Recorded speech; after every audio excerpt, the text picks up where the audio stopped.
Idol, magluluto po ako ng munggo ngayon, idol. Dahil nga po sa Friday. Nilagay ko na po yung munggo, idol. Sinabay ko na rin po yung manok, idol.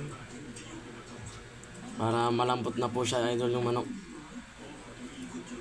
Ang tama, idol, may na po yung ating mantika. Ito yung ating mga sangkap na gulay, idol, na ihahalo natin mamaya. Kangkong at saka kung ano-ano mga gulay. Yan, idol, oh. Lagyan natin ng nor cubes, idol, yung chicken din para lalo malasa. Gigisa na natin ito, idol.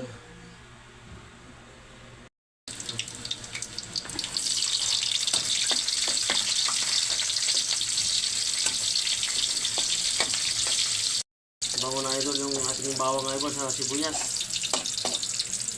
Ganito akong mag-isa, idol, medyo mula-mula para mabango siya, idol.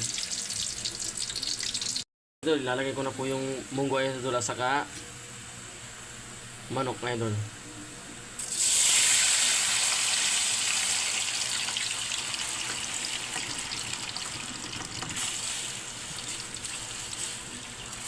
Yan, idol. Yun. Yan, idol. Idol, sim.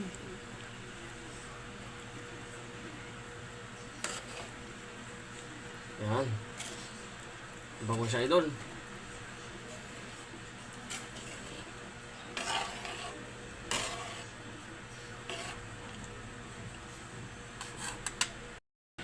Lagyan natin yung nor cubes, idol, para mas malasa, idol. So, pwede na natin ilagay, idol, yung ating gulay, idol.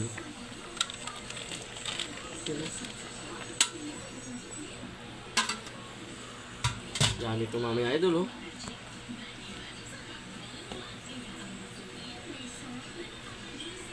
Yan natin ng asin, idol.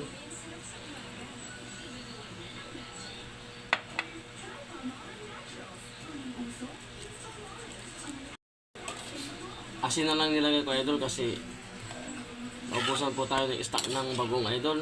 Pero kung may bagong, idol, mas malasa siya, idol. Yung chicken, idol, oh.